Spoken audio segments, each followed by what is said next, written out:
ওই পাখিটা 3000-এর উপরে ওয়ার্ডস কথা বলতে পারে। এই পাখিটা বলতে গেলে আমার 1 বছর, আর আমি পাখি পালন করছি 12 বছর ধরে।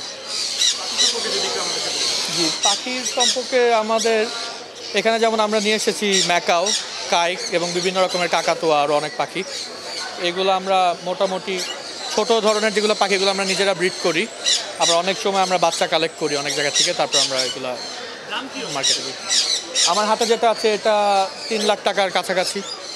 তারপর ম্যাকাও আছে 2 লাখ টাকার কাছাকাছি, বিভিন্ন রকমের দাম। আবার অনেকে সেল করে মোলাক্কান 5 লাখ টাকার কাছাকাছি।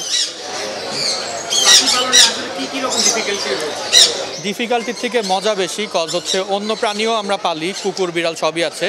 পাখির জন্য ঝামেলা একদমই মনে হয় না, কারণ হচ্ছে ওদের জাস্ট ফল আর খাওয়াটা দিলে এনাফ, আর সারাদিন আপনার সাথে খেলবে। দ্বিতীয় কথা হচ্ছে পাখি এমন একটা প্রাণী যেটা কিনা আপনার সাথে কথাও বলতে পারবে, সেই কারণে আর কি মেনলি বাসায় রাখা ভালোই লাগে। এটা আমি হল্যান্ড থেকে একজন পাখি আনছিল আপনার প্রায় 13-14 বছর আগে।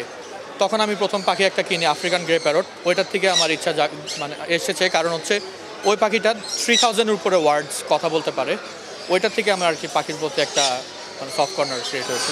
কেউ যদি এই পাখি পালনের অভ্যাসে পরিণত করতে চায় তাহলে আসলে কী করা উচিত? তার ছোট করে প্রথমে স্টার্টিংয়ে ছোট একটা পাখি দিয়ে স্টার্ট করা উচিত।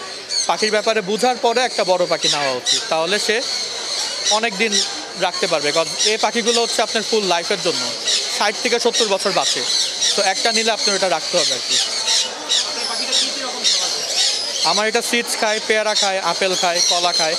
আমরা মেনলি যা ফ্রুটস আছে এগুলো সবই খাই, আর বাইরের দেশ থেকেও সিড জানা হয়।